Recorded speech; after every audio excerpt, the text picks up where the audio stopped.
Reka nongere mbasuhuze ari nako mbaha ikaze inshuti zacu mukomeza kugenda mukurikirana ibiganiro byacu tugenda tubategurira hano ku Icyizere Family TV.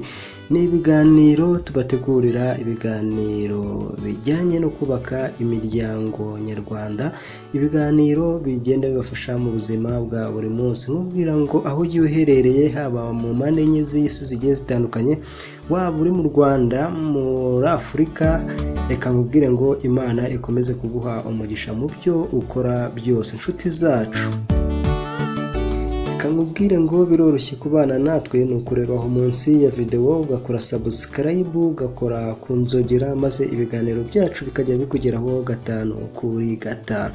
Inshuti zacu rero, uyu munsi nabateguriye ibiganiro birebana nuko abashakanye bifuza kuba bagira urugo rwiza, urugo rurimo amahoro. Urugo rurimo amahoro, urugo rurimo umutuzo. Hari ingingo naguteguriye, reka nangire mbabwire ingingo ya mbere, ibyo umuryango ushobora kugenderaho bakabana neza kandi badashihurana mu rugo rwabo. Inshuti zacu, reka duhere ku ngingo ya mbere. Ingingo ya mbere iratubwira ngo ese wakora iki mu gihe uwo mwashakanye yaba yakoze ikosa?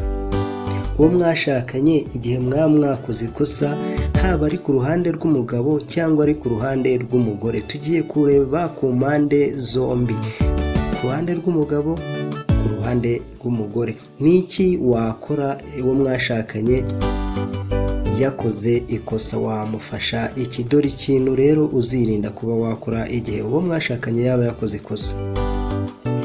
Uzirinde kumwuka inabi. Igihe uwo mwashakanye yakoze ikosa, uyimwuka inabi. Niba yarikoze, irinde kuba wamutuka. Nshuti yanjye, waba uri umugabo, waba uri umugore, umwe muri mwe yakoze ikosa, uzirinde kumutuka. Uzirinde kumutuka, ahubwo icyo uzakora, mwereke amakosa ye, utamushyize ku nkeke, kuko numushyira ku nkeke bizabyara kamere, usange hagati yawe nawe havuyemo imirwano, kandi imirwano mutari mwiteze. Ubwo rero niba uwo mwashakanye akoze ikosa, uzirinde kumwuka inabi ngo umushinze amakosa menshi. Dukomeze ku ngingo ya kabiri. Ingingo ya kabiri atubwira ngo tugomba kureba ibyubaka umuryango. Abagore, muzirinde guhangana n'abagabo banyu. Wa mugore we, uzirinde guhangana n'umugabo wawe, kuko umugore nahangana n'umugabo ibintu bizaba byacitse. By'umwihariko muzirikane yuko umugore ari mutima w'urugo. Niba umugore rero ari mutima w'urugo, wa mugore uzirinde guhangana n'umugabo wawe, kuko byakuviramo no gusenya urugo rwawe muvandimwe. Bamwe mu bagabo bakunda guhunga ingo zabo, bagiye bakunda kugaragaza kenshi ko abagabo bakunda guhunga ingo ari ukugira ngo batange amahoro mu ngo zabo. Ubwo rero mugore, nuhangana n'umugabo wawe, uzamenye yuko ushobora kuba ugiye gusenya urugo rwawe. Dukomeze ku ngingo ya gatatu. Ingingo ya gatatu iratubwira ngo ntuzigere ugerageza kuba wahangana n'uwo mwashakanye. Mugahangana ushingiye yuko wowe, waba uri umugore, waba uri umugabo, urusha uwo mubana gukora inshingano zo mu rugo. Uzirinde icyo kintu, ukaba wavuga ngo njyewe ndi umugabo, ni njyewe ukora ibintu byinshi mu rugo, ni njyewe utunze urugo, ni njyewe utunze abana, ibingibi byose ni njyewe bireba. Uzirinde kuba wagaragaza icyo kintu, kuko icyo kintu nacyo kiri mu byabasenya. Dukomeze ku ngingo ya kane. Ingingo ya kane iratubwira ngo jya wihutira gusaba imbabazi igihe wakosheje. Waba uri umugabo, waba uri umugore, gusaba imbabazi ntabwo ari uko yaba ari umugore gusa. Gusaba imbabazi ni intambwe y'ubutwari, abashakanye bagomba kubana akaramata, bagomba kumenya ko iyo ngingo ya 4 iba ikenewe gahunda yo gusaba imbabazi. Niba umugabo yakosheje asaba umugore we imbabazi, niba umugore yakosheje asabe umugabo we imbabazi. Ibyo ngibyo nabyo birafasha. Dukomeze ku ngingo ya 5. Ingingo ya 5 iratubwira ngo ujye uba umunyakuri kandi ujye uba n'inyangamugayo, wirinde kubeshya. Niba ugiye ahantu runaka, bwira uwo mwashakanye ngo ngiye ahangaha, utamubwiye ngo ngiye hano hirya gatoya ndaje, ugasanga ukaba wanamubeshya ngo ugiye ibunaka nyamara atariho ugiye, ukaza guhura n'ibibazo, ukaba wakora impanuka, bakaza guha umugabo wawe cyangwa umugore wawe amakuru ngo umugore wawe aguye mu mpanuka ibunaka, nyamara uwo mugabo cyangwa umugore yarazi neza kuri hafi muri karitsiye. Icyo ngicyo uzirinde kuba wagikora. Dukomeze ku ngingo ikurikiyeho. Ingingo ikurikiyeho, ugomba kumenya uwo mwashakanye ibiryo akunda, indyo akunda. Hari igihe aba akunda ibirayi, mbese muri makeya ugomba kumenya icyo we akunda kugira ngo abe ari cyo uhora umutegurira. Dukurikize ingingo ikurikira. Igikurikiyeho, ugomba kumenya igenamigambi n'igenamiterere mu rugo rwanyu.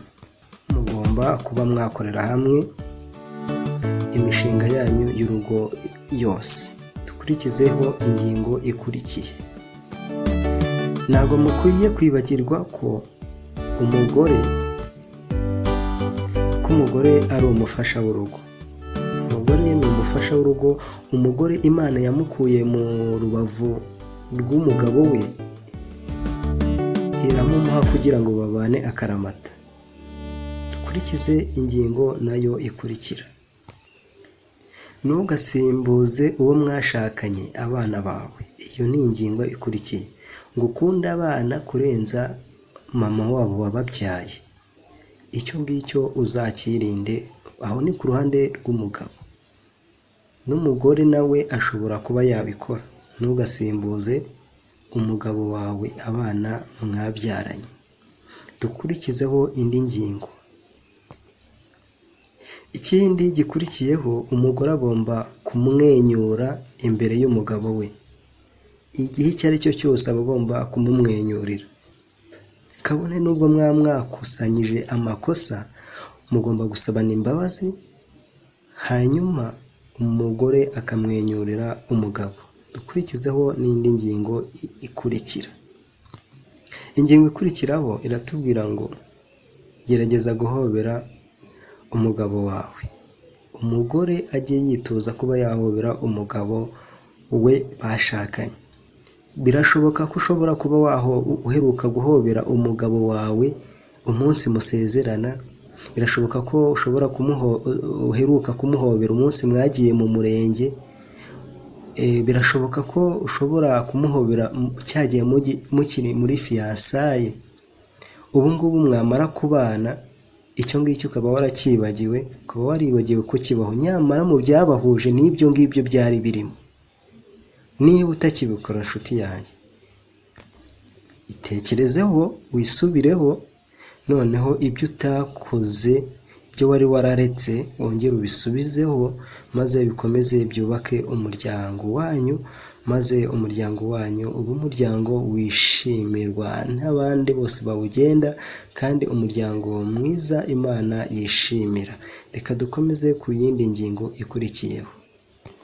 Ingingo ikurikiyeho iratubwira ngo niba umugabo wawe yarakaye, irinde gushyogozanya nawe. Irinde kumubwira amagambo amusesereza. Irinde kumubwira ibyahise bya bindi bibi. Irinde kuba wamureba nabi. Irinde kuba wamutonganya.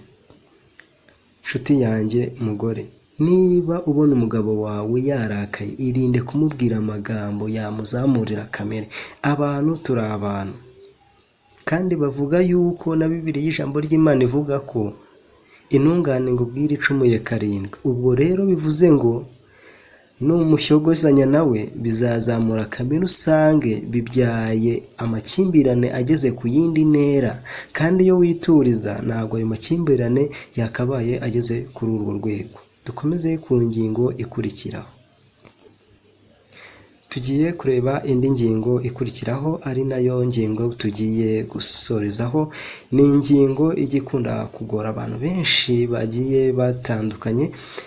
Ni ingingo itubwira ngo uzirinde kugereranya urugo rwawe n'izindi ngo. Uzirinde kuvuga ngo kwa runaka babayeho gutya, kwa runaka babayeho muri ubu buzima, runaka yaguriye umugore w'imodoka nziza, runaka yaguriye umugabo we moto nziza cyangwa imodoka nziza, kwa runaka muri iki cyumweru basohokeye kwa runaka muri hoteli iyi n'iyi, abana bo kwa runaka bimeze gutya, kwa runaka ni kwa runaka, nawe wawe na iwawe, iw'abandi ntabwo hazaba iwawe. Bivuze ngo uzagende mu ishyamba, nujya mu ishyamba uzasanga ibiti byose nta giti kiba kingana nk'ikindi, nta giti kiba kingana nk'ikindi. Niyo mpamvu ugomba kumenya ngo ibyanjye ni ibyanjye. Buri wese